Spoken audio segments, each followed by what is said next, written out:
సద్గురు గారు నమస్కారం. హృదయపూర్వక నమస్కారాలండి, వందనాలు. నేను మీతో తెలుగులో మాట్లాడిద్దాం అనుకుంటున్నాను ఇప్పుడు కొంతసేపు. హైదరాబాద్ వచ్చారు మీరు, చక్కగా 2 వాక్యాలు మీరు తెలుగులో మాట్లాడి మమ్మల్ని ఆశీర్వదిస్తే నేను చాలా సంతోషిస్తాను. నా తెలుగు తేనెలాగా లేదండి.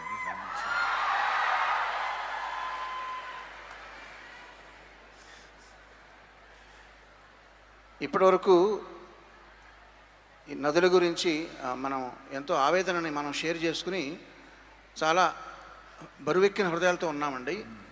నేను ఈ కాన్వర్సేషన్లో మీతో నదుల గురించి మాట్లాడి ఇంకా నేను అదే మూడ్లో ఉండదలుచుకోలేదు, ఎందుకంటే నా హృదయం ఇప్పటికే బాధతో బరువు ఎక్కింది. మిమ్మల్ని నాకు అవసరమైన ప్రశ్నలు, ఇక్కడ నా సోదరులు సోదరిమణులకి అవసరమైన వాళ్ళకు ఉపయోగపడే ప్రశ్నలు నేను తయారు చేసుకుని వచ్చాను. పరీక్ష రాయడానికి వచ్చినట్టుగా వచ్చాను. ఎన్ని ప్రశ్నలు తీసుకుంటే ఎలాగండి? ఇది ఆన్సర్ పేపర్ లాగా ఉంది. ఇది లేదండి, పేపర్ లాగా లేదండి.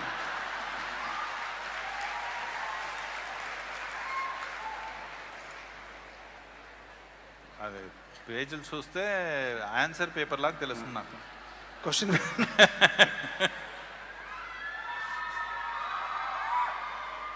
ఆ ప్రశ్న వల్ల నేను కొంత లాభం పొంది ఇక్కడ సోదర సోదరిమణులందరూ కొంత లాభం పొందాలని ఆశిస్తూ సరదాగా మిమ్మల్ని ఒక చిన్న ప్రశ్నతో మొదలు పెడతానండి.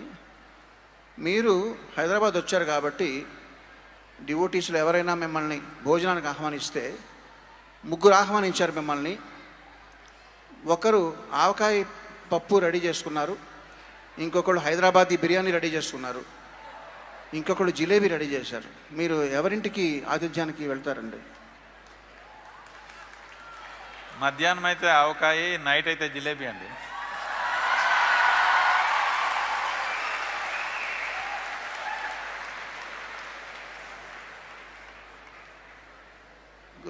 Sadhguruji, shall I continue in English?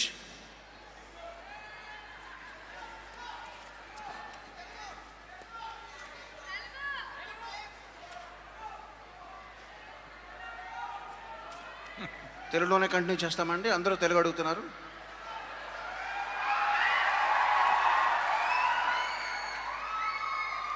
Sadhguruji,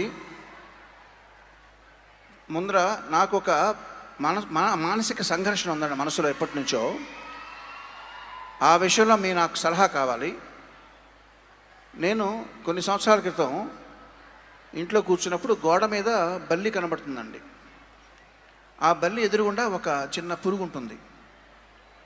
దాన్ని నేను కాన్సన్ట్రేట్ చేసి చూసినప్పుడు అది అటెన్షన్ నాకు వచ్చినప్పుడు ఆ పురుగుని అది తినడానికి సంసిద్ధం అవుతుందని నాకు అర్థమవుతూ ఉంటుంది.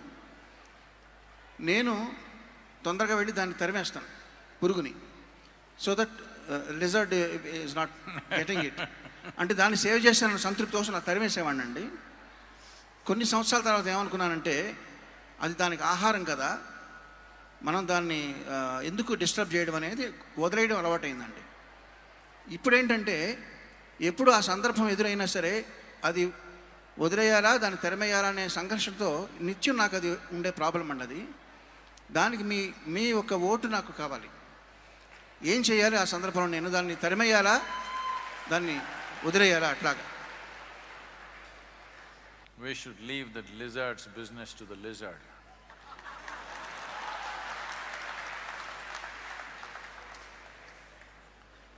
Because the very nature of life is such that one life consumes another life.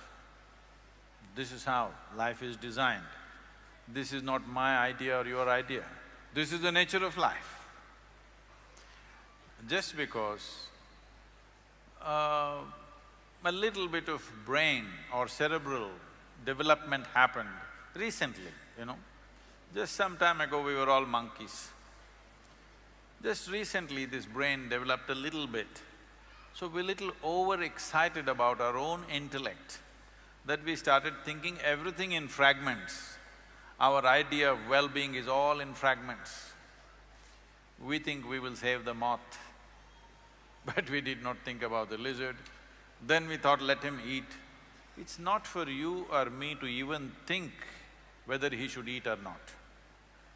He will eat. If he cannot eat, he will die. This is the nature of life. In human societies, we create situations because to sustain life in a certain way, to protect life in a certain way, because we are not physically as empowered as even a lizard or a bird or an animal or a tiger or an elephant. We're not empowered like that. We have an intelligence, we have a consciousness which is beyond them, but we don't have physical prowess like them. So human societies need to be cultured where both the strong and the weak can exist. But nature is not made like this, only the strong survive, the weak must go. But this is not even about strong and weak, what you're talking about. This is the natural cycle of life. And if we interfere with that, it is because we have wrong ideas of life. We have a set of moralities which are not life, which doesn't fit into life, which doesn't nourish life. If you have a morality or an ethic which does not support life, I think unknowingly you're becoming death-oriented. So you will see this happening to people who have taken on to big moral values and ethics. They can't even smile for nuts. If they smile, their face will crack up because they have created an unnatural sense of life within themselves. All this problem is coming because of a kind of unnatural level of self-significance that human beings have assumed about themselves. The worst idea that was put into human mind by religious groups is, you are made in God's own image and all other creatures here are here to serve you. No, if you pay… I have paid enough attention to ants and birds and animals and insects. I find they have a full-fledged life of their own, an entire system of life, a society, a family, everything within themselves. Why are we thinking we are the only life and all of them are here to serve us? This is the most disastrous idea. We must understand every life has a right to live here, as you and me have a right to live here. As much right, not any less right. The ant and the elephant have equal right to exist in this. This is how nature is created. It is only in human mind we think elephant is big, ant is small. That does not exist in nature. Elephant may be big, ants have democratic numbers. If we hold a vote, ants will win. So if you go by human values and hold a democratic election in the jungle, ant will become the king of the jungle.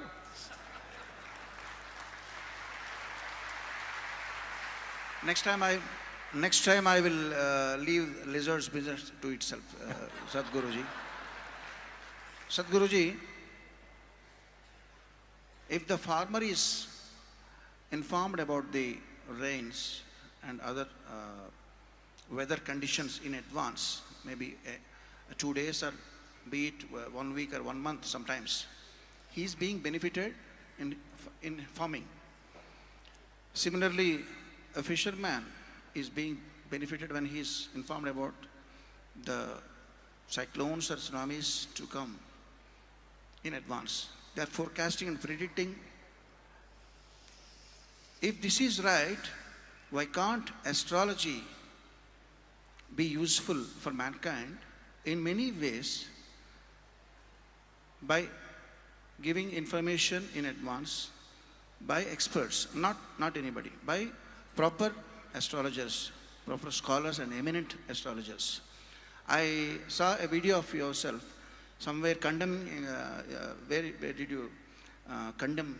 Condemn? Did I condemn anybody? No. I have not hanged anybody yet. You said there is no need for astrology. Why do you want to depend on planets, lifeless planets? But can't we depend to an extent? by availing the great science all rishis developed since ages. See, the choice is this. See, this is a popular question, everybody became quiet.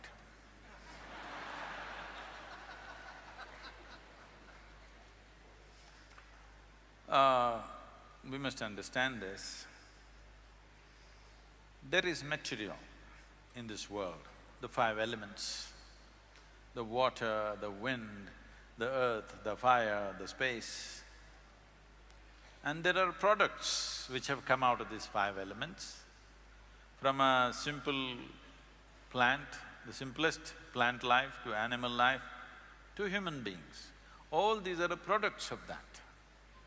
It is just that the products went on evolving. See, there was a time as civilizations grew, if you look for ancient civilizations, most of the time you look for pottery pieces, yes? Pieces of pottery. What pottery means is, you dug the earth and made pot out of it. You made this kind of pot, you made this kind of pot, you made that kind of pot, whatever kind of pot. That is the best they could do 1,000, 2,000 years ago or 5,000 years ago or whatever number. Today, you're digging the same earth and make a computer out of it. Same earth or no? The same soil with which you made a pot, today you're building a spacecraft, isn't it? So this is what life has also done. With the same soil, with the same elements, with which it created an amoeba, today it has made a Keeravani. All right? So, can you treat a pot and a computer the same way? We cannot… No. If I keep a pot here, we know pot will stay only here. If you don't handle it right, it'll break, otherwise it'll stay here, all right? But Yes, Guruji. today you can make a computer which will walk, which will talk, which will go all over the place. But it goes to a program. But now what a human being means is, we have evolved a consciousness. That means we can go beyond the natural tendencies of the materials with which we are made. That's what it means. We can go beyond whatever directions the wind is maybe blowing this way. There was a time if wind blows this way, all the ships went that way. Today, it doesn't matter which way the wind is blowing, they will go where they want to go, isn't it so? So, this is because of human consciousness, human ability and human will to do what? So similarly, all of you have a horoscope? All of you have a horoscope? Just one or many versions, come on, eh? Those of you married, I'm sure you have at least two. One was made to match the alliance, another was made at birth. Those in the business know these things, okay? Now, why I'm calling it a horoscope is, I'm asking you a simple question. If there is a truly intelligent human being in this hall, can you predict what they will do tomorrow? They may do something that's never been done on this planet, isn't it? But if you see a fool, you can say what he will do tomorrow and what he will do the rest of his life. So if it can be written down on paper and given it to you, that this is what you will do, I'm sorry. Now, does it mean to say the planets, the elements and various other influences have no influence on us? Definitely they have. They have influence on us. But the question is this, do you believe that inanimate things in the world, the planets, stars and whatever else, are superior or human consciousness is superior? You must decide. Which should determine the destiny of which one? Should we decide the destiny of the planet or the planet should decide the destiny of who we are? So if you do not take life into your hands, then planets will decide what should happen to you to some extent. But if you take life into your hands, planets cannot decide, you must know this. The best astrologers in the world, in the country at least, if you tell them, I am on a spiritual path, they will say, no, we won't make predictions for you, because you have taken life into your hands. We can't make predictions for someone who's taken life into their hands. I'm interested to see that every one of you take your life into your hands. What it means is, if you have mastery over your physical body, 15 to 20% of your life and destiny will be in your hands. If you have mastery over your mind, 50 to 60% of your life and destiny will be in your hands. If you have mastery over your life energies, 100% of your life and destiny will be in your hands.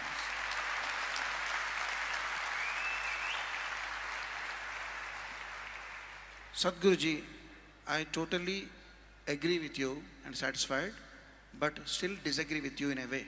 Let me tell you. I know pretty well that you love to drive a car, good car. There are signboards on the way, an accident-prone zone.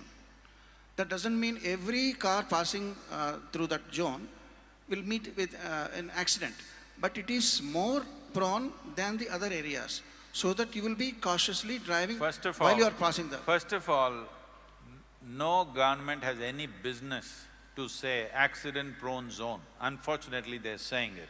They have no business to say it. They must tell me what is the grade of the road, what is the degree of turn, and I will decide how the hell I should drive.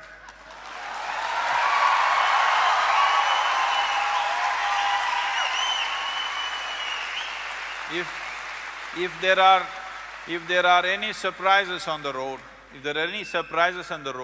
there is a broken bridge, there is a deviation, there is a diversion, they must mention that. Why the hell are you telling me it's accident-prone just because some fool went and crashed?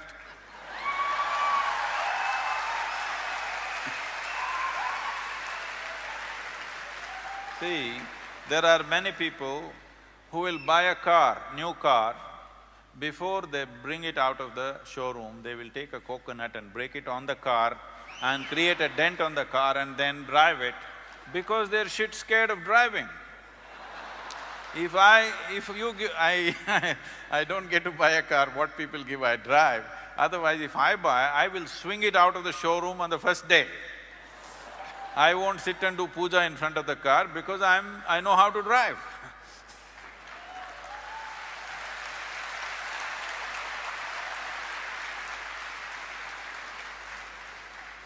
For now, agreed, Sadhguruji, for now.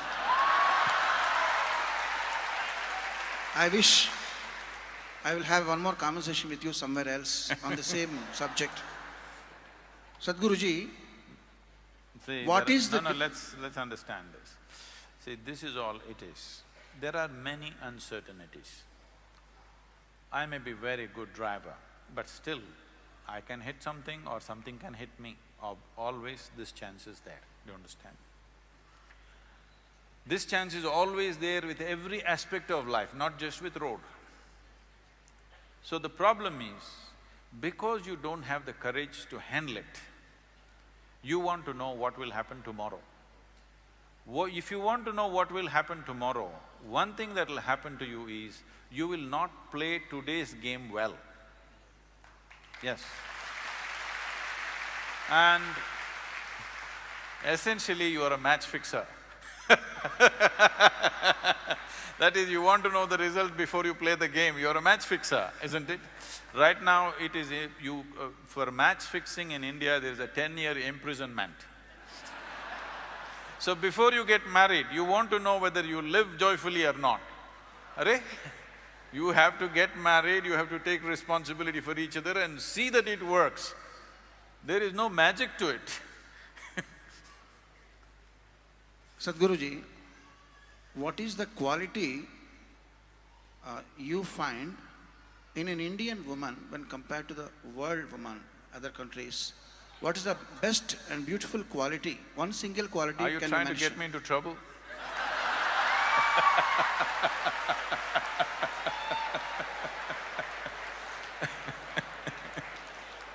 How she is different and how she is greater than when compared to the other women all over the world.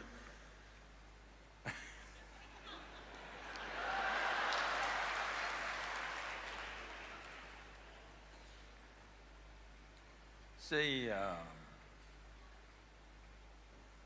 I don't know why we are putting only women on the focus. We are always putting women in the focus because we believe either they can be right or wrong. And of course, men are right. So because we are always right, we are looking whether this is the right kind of woman or the wrong kind of woman. The nature has given a larger responsibility for the woman in terms of bearing a child and having a profound influence on the child in the early part of child's life. And when we talk about a child, don't think this is about reproduction. You and me are here because of that.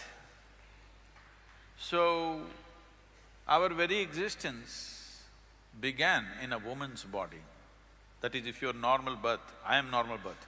If you're normal birth, our life began in a woman's body. And today, the simple biological factors of being male or female, we are exaggerating it too much. I'm saying, when you're walking on the street, why should you be bothered whether somebody is a woman or a man? Why are you bothered what is in somebody's pants? It's not your business. Only in bathrooms and bedrooms it should matter, nowhere else. In the working places, on the street, wherever else we are, why should it matter whether somebody is a man or a woman? Why can't you just treat them as human beings? I think we are excessively focused on this, which is creating a very unhealthy atmosphere. That means we are constantly over-infatuated with body parts. That is why we are going on recognizing people as… by their gender. You are not recognizing people by their intelligence, by their capabilities, by their competence, only by their gender.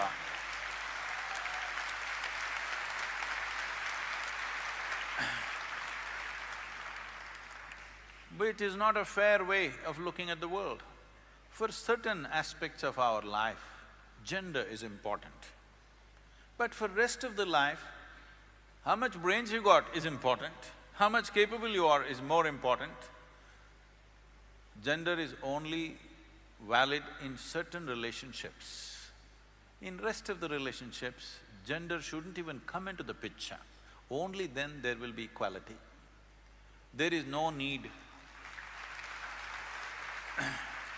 there is no need to go on talking about women's rights. We must say human rights and women are part of it, that's all. So, about the Indian woman, should I still talk?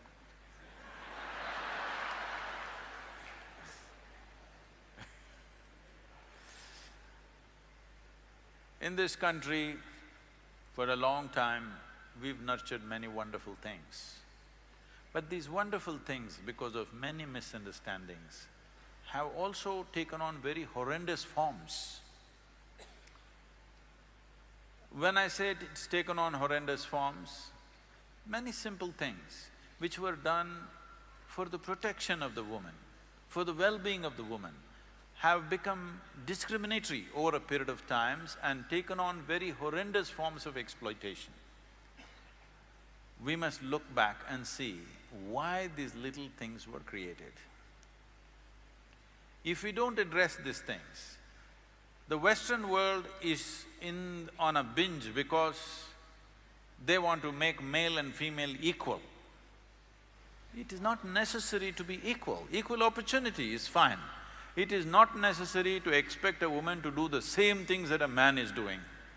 Then what is the point of the gender differentiation that nature has made? It's important, the feminine in the world is as important as the masculine in the world. But today, in the name of equality, women are coming to a place where they are beginning to act like men because they know that's the only way they can succeed in the world. The only way they can succeed is they have to act like men. You see even women doing like this these days. This is not necessary because if you destroy the feminine, then you truly have enslaved the woman. If you do not value the feminine in the world, all the gentleness will go away, you will have a marketplace at home also. Your marriage also will be a marketplace. It's already happening big time.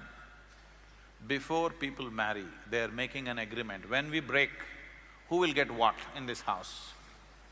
Yes, prenuptial agreements are being made. Before we get married, already an agreement, if we break, my bank balance is mine, yours is yours. How can two people live like this? But here, still we have the joy of two people becoming one and enjoying that. Maybe after some time you will fight, but still, at least you have the joy of weaving two lives into one. When you go at it like this suspiciously in the name of equality, you will never know the joy of knowing each other, mingling with each other, being one with each other. Nothing will happen. Home will become a marketplace. This is because of wrong ideas of equality. Equality you should not even talk about. We should talk about responsibility for each other.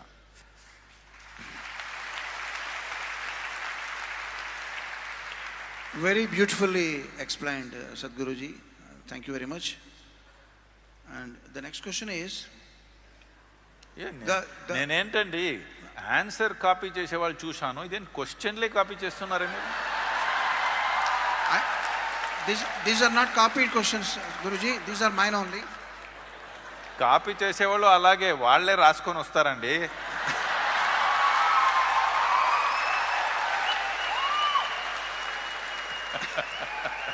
I just wanted to save your valuable time, so I just written. Okay. Guruji, Ayurvedic science, medicine will identify the three major properties of the human body: sattva, rajas and tama, which is not recognized by the allopathy science. So my question is, when you recognize these three qualities in a body, human body, and differentiate accordingly, how different and how different it will be for a tamasic food consumer, be it non-vegetarian or masala, whatever. In general, a tamasic food consumer, how difficult for him to cope up with the other people in doing like spiritual practices like yoga and other meditation and all. Will it make any difference for the tamasic food consumer and sattvic food consumer? I'm putting it that way. When we say tamas, rajas and sattva, what it means is those kind of food substances which create lethargy in the system, dullness, increases sleep. Sleep means death. You are dead for 8 hours a day or 10 hours a day, whatever, or 1/3 of your life you're anyway dead. Rajas means you are active in the world. Activity without the necessary awareness, after some time you will get frustrated with activity because suddenly one day when you stop and look, you don't know why you're doing what you're doing. Tamas means you're conscious. It brings consciousness. This is not just in food, this is in us. We are also recognizing foods which support this, that's all. It is not that food will cause these qualities in you. You have these qualities, some foods support that, some foods don't support that, that's about it. Food is not a deciding factor. You can eat garbage and still be a Buddha. But why eat something which doesn't support you and go against it? See, it is like you bought a diesel car and you put kerosene in it. You buy a petrol car and you put diesel in it. It will still go, but it will not function at its optimum. So we should see what kind of food are we designed for. If you look at this fundamentally, there are various aspects which will tell you certain stories about what you should eat. Now, it is not only about human beings, it is about the individual human being. Right now, what is the nature of your quality, accordingly you should eat. If you leave it to your senses know what to eat, how much to eat, how much of what to eat. But because too much education, sense is gone. Everything is by information. What to eat, they will Google and see. If you… initially you said if a farmer can be told about meteorological predictions, if a fisherman can be told about meteorological predictions, how things will happen. I want you to understand, even now, the best fishermen in the world never look at the meteorological predictions.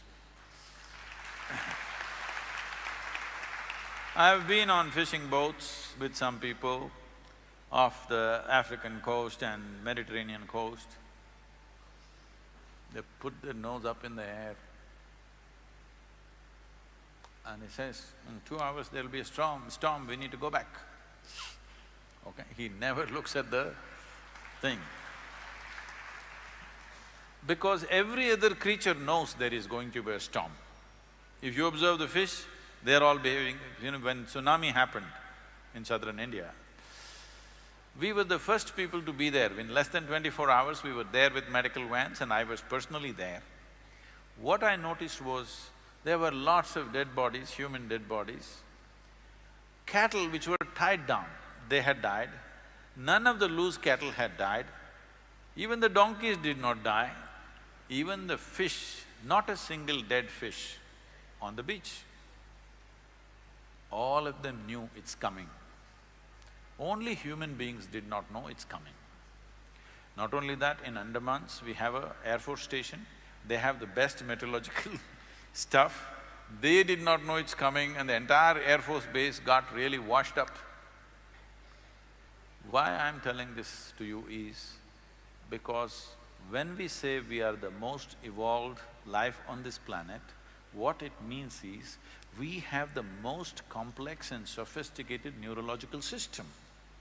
If we have the most complex and sophisticated neurological system, we must be able to sense more things than anybody can sense, isn't it?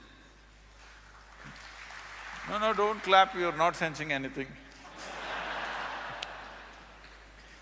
But now, because of a little cerebral activity, our thought and emotion has overtaken us in such a way, what you think and feel has become paramount. Your psychological drama has become bigger than the cosmic drama. Yes, what you are thinking today, isn't it more important than what's happening in the entire cosmos? So because of this fallacy, because of this misunderstanding, because you're too engrossed in your own psychological drama, you can't sense it. Otherwise, I must tell you this, I was living on a farm in a remote place outside of Mysore many years ago. I hired one guy whose hearing was very bad. Because his hearing is bad, he looks like a fool because he doesn't understand what people say. So in the village, everybody makes fun of him, they call him names and things and, treat him badly. So I said, you come and live on my farm, so he lived on. He will simply sit like this, because he can't have conversations. If I have to have conversation with him, I have to shout at him, he will understand half the sentence. So he simply sits. Suddenly one day he gets up and starts preparing the plough and the bullocks. I said, what are you doing? He says, no, tomorrow we will plough. I said, there is the rain. He says, no, it's going to rain tonight. I look at the sky, it's all empty sky. How is it going to rain today? No, Swami, it'll rain today. And it will for sure rain today. and tomorrow morning he's plowing at 5:30 in the morning. Then I thought, oh, this dumb idiot, he knows something that I don't know.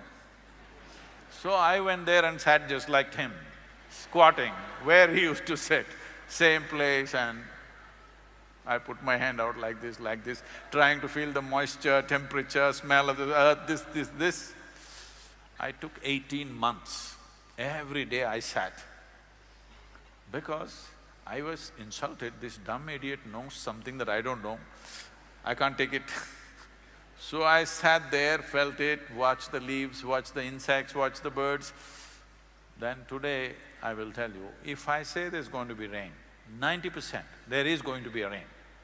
This is not some magic, this is not some yoga, this is just observation. That's all. Sadhguruji, one of my family friend's son, his name is Vishwak and he's just 7 years old. Ever since he was born, all his interests were about seeds or plants and trees. He's obsessed with only them. No chocolates, no biscuits, no cakes, no sweets, no toys, no video games, no playing outside. And he's completely meditatively into thinking and obsessed about knowing about trees, planting them, nurturing them, and collecting many seeds and all. When I mentioned this to one of my friend, another friend, he commented, this must be something he attained from previous incarnation. He's a prodigy. Because we rarely, we don't see, one in 1 crore also we don't see a child like that, completely obsessed with plants. So my question is, Sadhguruji, do you believe in incarnations to come and the previous ones?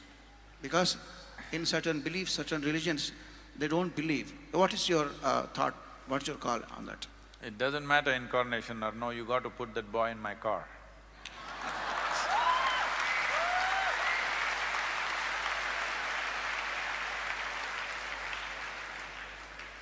Because very few lives have that much sense as to how life happens.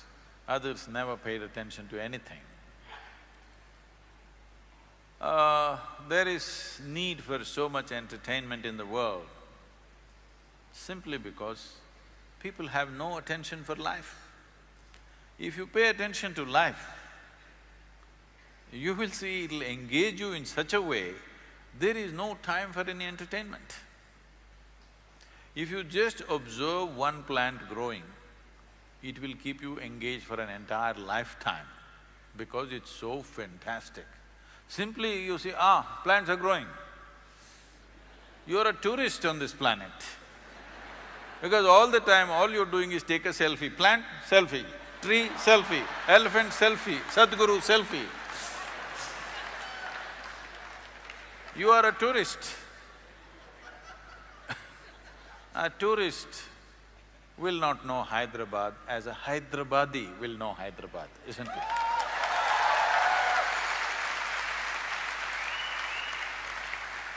So you must decide whether on this planet you are a tourist or you are a life that's born out of it, carries the earth within you, lives it and dies into it. So, one boy, after of many millions that are born every day, one boy, put him in my car. He got your blessings, Sadhguruji. Wherever he is now, he is very lucky to have your blessings. And speaking with you, I just realized one thing, that I forgot that I am a singer. Please sing, sir. I'm recollecting, when you are talking about selfie, I'm recollecting one of the most popular Tamil song. Vanda naal mudal inda naal varai vaanam maaravillai nadiyum maaravillai. No, maaripochunga, maaripochu. Romba maaripochu. Manidan maarivittan. Because of the man's evil intentions, selfish intentions, it happens that. The song, it says, man's nature. But my question, Sadhguruji, you're talking about selfies. Wherever you go, you're lost in, you're obsessed with selfish and you're self-obsessed. So this self-obsession, in what kind 100 years back would have been in mankind? Because there were no cell phones and there were no selfies. But the nature, this self-obsession nature should have been there, definitely. It's a hypothetical question.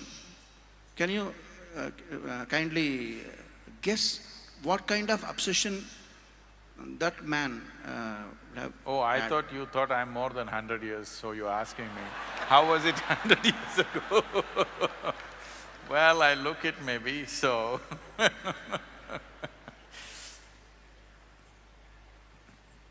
see, people have always been the same. It is just that it's like this. Even 1,000 years ago, people were digging the soil. But today we got earth movers, so we dug it up seriously because we have the tools. Even then, they've been trying to divert little bit of river water to their land with their pickaxe. Today, we are doing with big machines, so it looks like a disaster. Even then, they were self-obsessed. They decorated themselves, they tattooed themselves, they did all kinds of things to themselves. Now, you have technological tools, so it looks very enlarged. The same people, same problems. Just that with technology, it has taken on a different turn and a different color. Even then, people were looking at the mirror, now they're looking at the phone, you know. When there was no mirror, people were shining their brass plate and looking at the brass plate, how they're looking. So today, they've got a phone which does all kinds of things for them, so it is going out of control. The self-obsession, the tools for self-obsession 100 years ago were very minimal. Today there are too many, whole industries thriving on your self-obsession. So it looks very enlarged. But fundamentally human beings are same. I don't see any difference. I've been around for more than 100 years, you can see. Sadhguruji, my friend Smita told me that Isha Foundation in Coimbatore is a wonderful place to… Don't believe what she says. I believe in her. And she also educated me about the various courses you conduct there to benefit the body and mind and soul. My question is, so I am used to, know about the colleges right from my olden times. All the colleges, some schools, they practice the admissions to conduct in two kinds. One is donation, whoever can afford, and the other one is by merit. Now, my question is, what is the merit you see in a devotee or in an applicant to be able to join Isha Foundation courses without paying any nominal fee? It's not a complaint, but there must be some merit for some people. What is that merit? I want to define the merit. See, if you want to get into an university, you're looking for a certain kind of competence. If you want to get into your school, a certain different kind of competence. But you want to get into spiritual process. So you must understand this, when it comes to individual bodies, they are differently capable. When it comes to individual minds, they're differently capable. When it comes to the inner dimension, all of us are equally capable. So because everybody has merit, they have to pay donation. Now now the thing is, there was a time when I experimented no donation programs. No donation, just come, free, we will do it. Even now there are many programs which are free. But now we have acquired a certain reputation, so people sit, but even now just see, those few people are walking up and down, they're leaving just now, okay? If they had paid 5,000 rupees, they wouldn't be leaving.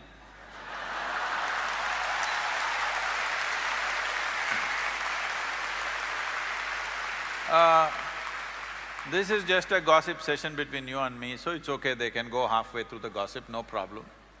But when I want to deliver a spiritual process, it costs my life. If I don't throw out my energy, it's not going to happen. With words, it's not going to happen. Ask people who have been through the programs, they get blown away. They're not getting blown away by nothing. Because it costs life. You have to throw your life into it. I don't want to throw my life at irresponsible people. And I've seen, unfortunately, it's still true for most human beings. If they say, I'm going to come for this program for 3 days, their word unfortunately is not good enough. In between, if they get a message, Sadhguru, I need to go, they'll say. So make them pay 15,000 rupees. They don't go. There must be a cost, there must be a… Yes. So all our initial programs, first 2 levels of programs, they must pay. But the 3rd level of program, all the advanced programs, there are no fees. By then they have matured, then they are trustworthy. Once they say they will be there, they will be there. So, after the 2nd level of program, none of the programs have any fee.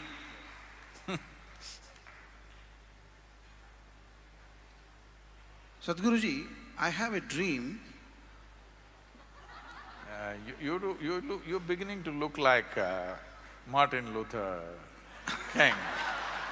Yes, I have a dream, tell me. This dream is in India, where all the marriages are happening either intercaste or interreligion. Ayyo, why? Mandatorily, so that after 1 generation or 2 generations, people will get confused or totally forget and totally leave it off to be able to know a person's caste. Because unfortunately, an XYZ is a sportsman or sportswoman, gets a medal from an Olympics or something. Immediately you go to Google and the maximum number of searches is XYZ which caste? Really? It's a fact, Guruji. I don't think so. It's a direct fact. The more number of searches will be for looking for she or his caste. So, to maybe they want to marry them. Pardon me? So this is my dream, Sadhguruji. People should get confused. Everywhere it should be tangled with all intercaste things. Is it right? Will it happen? I don't like anything intercaste. Because first of all, when I meet people, it never even occurs to me what caste they are. So I don't know how to do intercastes, I only see human beings. So when you must understand this. This is a misunderstanding which has led into a discriminatory process. This is just a differentiation we did in the society at one time. When there were no schools, when there was no university, then were no engineering colleges, IITs and business management schools, all this. Now, if you are born in a blacksmith's house, the only school is your father and your uncle who are doing tonk, tonk, tonk every day, that's your school. That's where you learn your skill. So when you want to get married, suddenly if you marry a goldsmith's daughter, okay? She doesn't know what to cook for you, she doesn't know how to manage this house for you, she doesn't know how to give you firewood or coal or what you need. So they said, if you're a blacksmith, you marry only blacksmith's daughter because it will be supportive. But today you may be coming from a blacksmith caste, but you may become a doctor, you may become an engineer, you may become something else. So that process is not relevant anymore. At a one time to preserve the knowledge base, because that was the only training ground available. See, suppose you marry a princess and bring her to agricultural family, tomorrow morning she has to go with you and carry food for you, she will not. It'll not work for you. So they said, if you are in the farm, you must marry a farmer's daughter, you don't marry somebody else. But today, you are going all over the place and doing whatever you wish, accordingly they will marry. I don't think you need any mandatory laws. You just watch it in 25 years, it'll be very hard for you to figure out who is who. At the same time, I must tell you, these differences are also beautiful because unfortunately certain people make our differences into discriminations. Unfortunate, but differences are beautiful. I walk into some home in United States, in any home if I go, Indian homes, first thing you enter their home, the cooking smell will be all over the house. It will… actually when you're driving in only, you will smell it. When I smell it, I'm in, San Francisco area, I walk into this house and I sit down and they're all, been in United States for more than 40–45 years. Children are all totally American. Then I ask, are you Pillai? They say, Sadhguru, how do you know? I said, the seasoning that you're doing is Pillai seasoning, I know, my nose knows this is Pillai seasoning. I'm saying these subtle differences were so beautiful that each one of us, our own way of cooking, our own way of language, the way we speak, the way we do things, it's fantastic. But unfortunately, when you make it discriminatory, it becomes ugly. If you can take away the discrimination and keep the differences, how beautiful it is. No society in the world,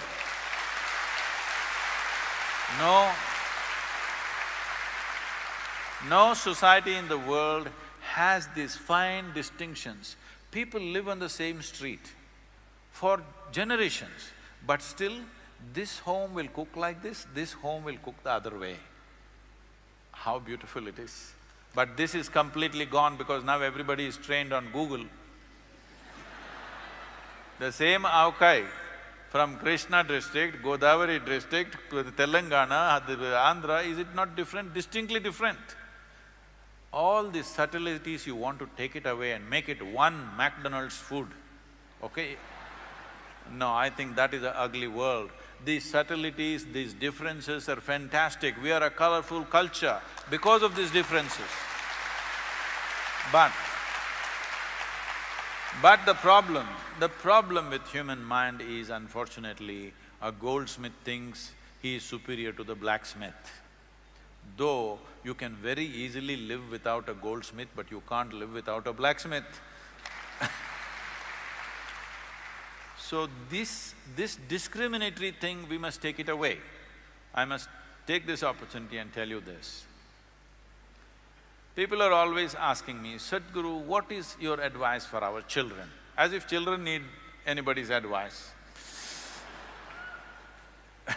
Without figuring out how to raise children, you delivered children, so you're the one who needs advice.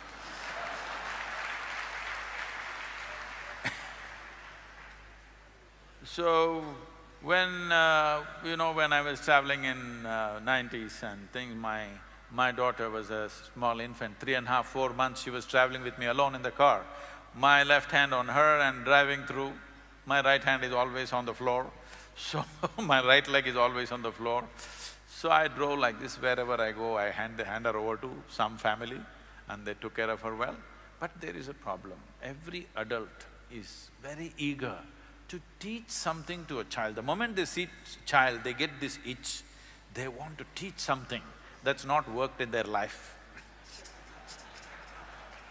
Yes, because if it had worked, they should be more joyful and more exuberant than the child. It is obviously not worked, whatever they learnt. Maybe they learnt a few tricks of how to make money, how to survive in the world, but they learned nothing about life compared to the child. So I made one rule, nobody will teach her anything. No 1, 2, 3, no ABC, no Mary had a little lamb, because I don't care whether Mary had a lamb or not. So one thing happened, because nobody taught her anything, she was all ears, all the time like this, looking at everything, because nobody tells her anything. By the time she's 18 months, she could speak 3 languages fluently. And I also made this rule that I never teach her anything. So when she was 12, 13 years of age, one day she came to me She was disturbed about something that happened in the school, and she came home and said, "You're teaching everybody so many things, but you're not teaching me anything." I said, "Well, I'm not given to teach people unsolicited. Now that you've come, this is all you need to know. Never look up to anybody." She looked at me like this, "What about you?" I said, "Even me.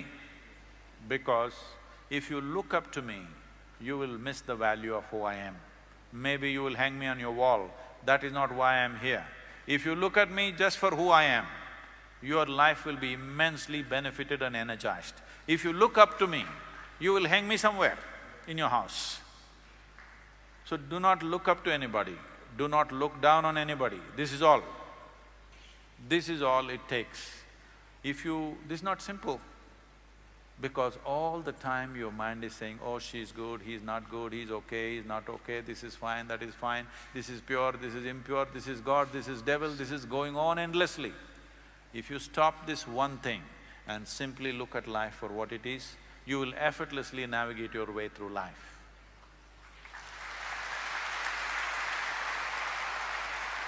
Very well said, Sadhguruji.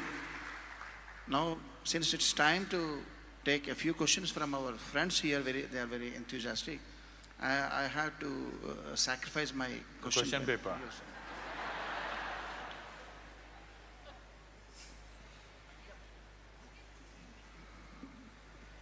Anybody? Yeah.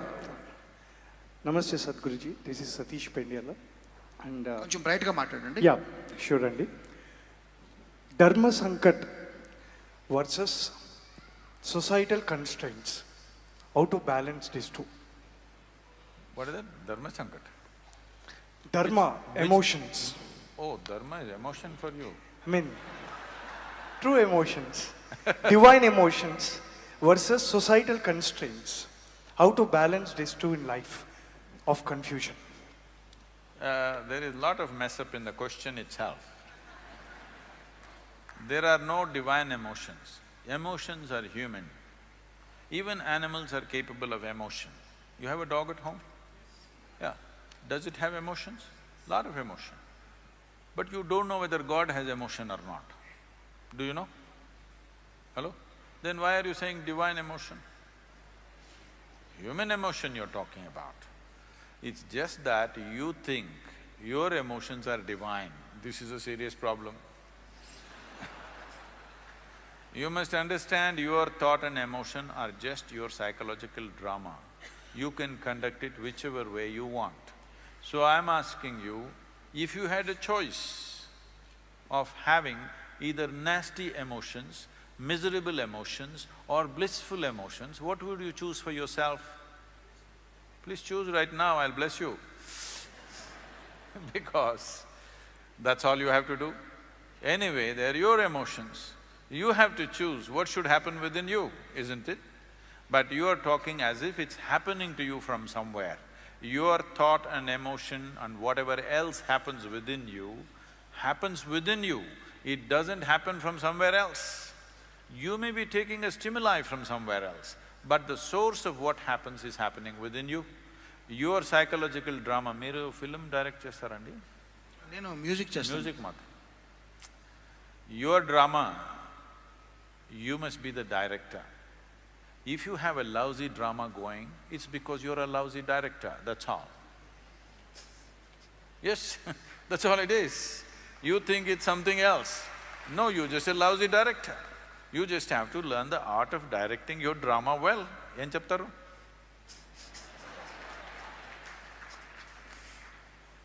So, please manage the drama well, make the drama into a beautiful drama, because there is only one wealth in your life. Listen to me carefully. There is only one wealth in your life. Things that you wear, things that you stored up, this is not your wealth, this is just a headache. The only wealth that you have in your life is the profoundness of your experience of this life. How profound is it? Is it profound enough that every moment is overwhelmingly beautiful for you, or is it a lousy drama that's going on? If you have a lousy drama going in your head, Don't blame your family, your God or your dog. It's just that you're a bad director. You just have to fix that. The next one. Namaskaram, Sadhguru. ఎవరు? ఎక్కడున్నారమ్మా? Okay. So we have solutions to revitalize the rivers, but what is the solution to remove the existing plastic wastage? There's lot of it in India or anywhere. Yeah. So what are the solutions to remove that?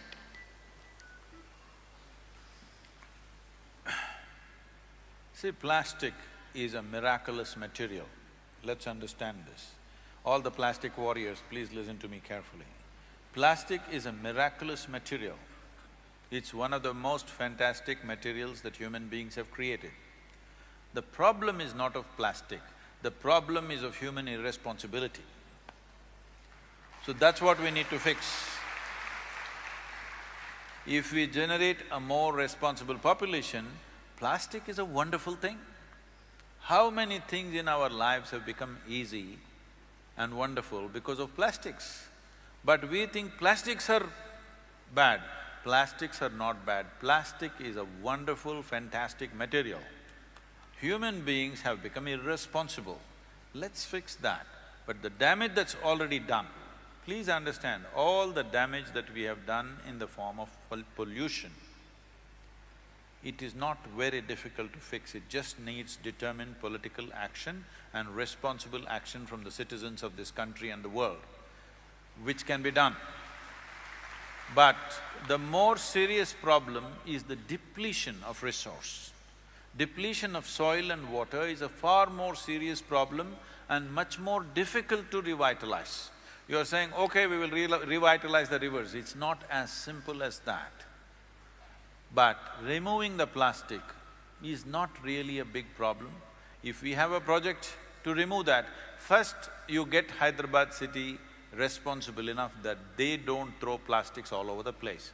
Then you will see removing it is just a matter of 1 month or 2 months. The entire Telangana, whatever plastic, we can remove it in a 2 months' time. What do you say, Visweswar? First stop throwing it.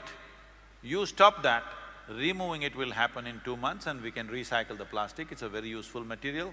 A material that does not deteriorate is not against you. This means you can use it 1,000 times. Anything that you can use 1,000 times over means we are not going to exploit other resources unnecessarily. So plastic is a solution for environmental problems that we have. But unfortunately, we have made a solution into your problem.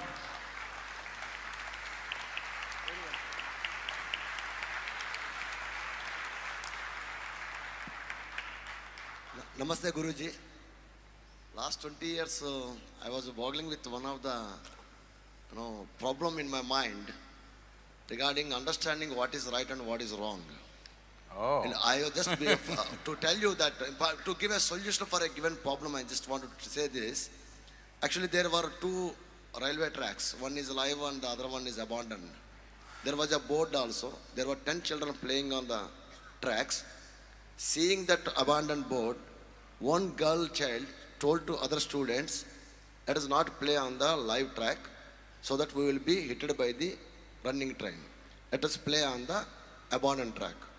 But nobody had, but this girl who has advised gone and playing on the abandoned track, all other 9 children were playing on the live track. There was a speeding train is approaching them. Now the driver has to decide which track he has to run the train. This was the question asked to me by 20 years back one of my friend. Today also, I really do not understand what answer I have to give it to him. Kindly. Anyway, for your information, the driver cannot decide which track to go upon. It is the operator, the traffic manager who decides which track it will go on. Because it's not about… the train is not there for this one child or 9 children on the track. The train is made for those who are traveling in the train, the 1,000 people who are traveling in the train. Driver's responsibility is for them. Those who play on the track, on the road, it is their individual responsibility to preserve their lives. Of their children, that's a different matter. I must tell you this. When I was training to get my license and even after that, when I fly helicopters in United States, I was flying with my instructor. Tennessee, where our center is a fabulous country. It's Appalachian Mountains and beautiful rivers and streams. So we like to fly just 10 feet above the river all along the valley. It's fantastic rides. When we are doing this, I asked, suppose we crash into the river, what are the rules? He said, it's your problem. You want to crash into the river, you can crash into the river. But what are the rules? He said, the rules are just this. If you leave oil slicks in the water, they will charge your insurance or they will confiscate your property. But you want to kill yourself, it's up to you. Okay? If you crash a helicopter in United States on an abandoned piece of land, you don't harm anybody's property or person, then you don't even have to report. You understand? Only if you damage some property, they will come after you. If you just crash and damage your helicopter, it's up to you. I'm saying it is time that in India also, everybody is made to understand your life, your well-being is your responsibility. We think government has to take care of us. This has to go. It has to go. Every human being, every citizen should see that my life is my responsibility. Well, when a speeding train is coming, you want to run across the track and somebody else has to stop you. Why? You're testing your horoscope or what? A lot of people on the road, that's what I think they're testing their horoscope, because their horoscope they says they will live till 85. When a car or a bus is coming at full speed, they run across, they're testing it whether it's really true or not. But what you don't understand is the railway track and the road is built for the vehicles or the trains which go on it, not for you to walk on it. For walking, there must be another place. If there is no place, it's for you to demand from the government, there must be a walking place for me, that I don't have to walk on the road. Instead of that, you walk on the road and now you come up with these hypothetical philosophical questions. There is no philosophy in this. If anybody plays on the railway track, the children, they may not know, but the parents who produce these children, they need to be arrested immediately. They must be. So because you can produce children and throw them on the streets, they're going on doing it endlessly. We've multiplied 4 times in 70 years. It is time that what you produce also is your responsibility. Once you have a child, it's a 20-year project. If you're not ready for it, don't have them. ఏమండి? Sadhguruji, చాలా కఠినంగా ఉందని చెప్పి లేదండి. But Sadhguruji, one thing I want to tell you, నా తెలుగు బాగుందా? with all the enlightenment you gave, with this wonderful experience. వాళ్ళు army వాళ్ళు ఎక్కడున్నారు, వస్తారా? ఎవరండి? ఆర్మీ వాళ్ళు మన వెనకలో ఉన్నారా? వచ్చారు కదా? వచ్చారు. మీరు క్లోజ్ చేయాలండి. With this wonderful experience and whatever I gained from this wonderful conversation with you, Sadhguruji, I go home and try to compose more beautiful tunes so that next time you see my face, you remember me only by those tunes but not by a horoscope and anything else. I have not heard much of your music, Andy, but one music that you produced, that Jatadaraya, that one, we still use in many of our programs, and many people who have done the programs, they immensely enjoy that. So, thank you very I'm much. blessed, Guruji, Keep Sadhguruji. making good I'm honored. music. I'm honored. మీరు ఏదో పాడొచ్చు కదా, ఏదో ఒకటి పాడొచ్చు కదా పాట. Actually, I thought of making Sadhguruji sing my tune. Sadhguru, you want to… can you please sing my tune? You already mic. Whatever you like. I am not a musician. I don't know any raga tala. నేను పాడేకి నాకు ఏ రాగమో ఏమి తెలియదండి. సిగ్గు లేదు నాకు, అందుకు పాడతాను. సద్గురుజీ, మీరు సిగ్గుపడరు. సిగ్గు లేదు, మీరు it is different meaning sir. మీరు సిగ్గుపడరు. ఏంటది? సిగ్గుపడరు.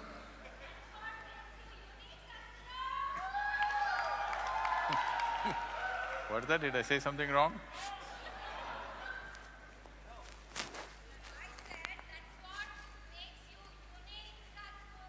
Thank you.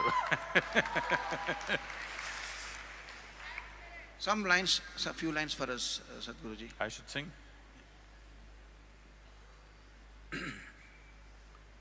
Oh.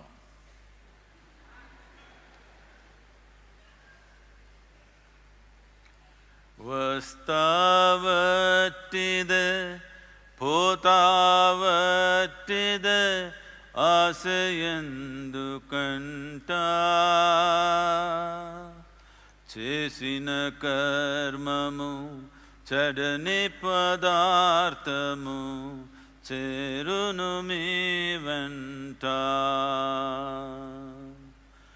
చేతిలో అమృతము ఉన్నంతసేపే అన్నదమ్ములంతా ఆగాధంపై పోయేనాడు ఎవరు రారు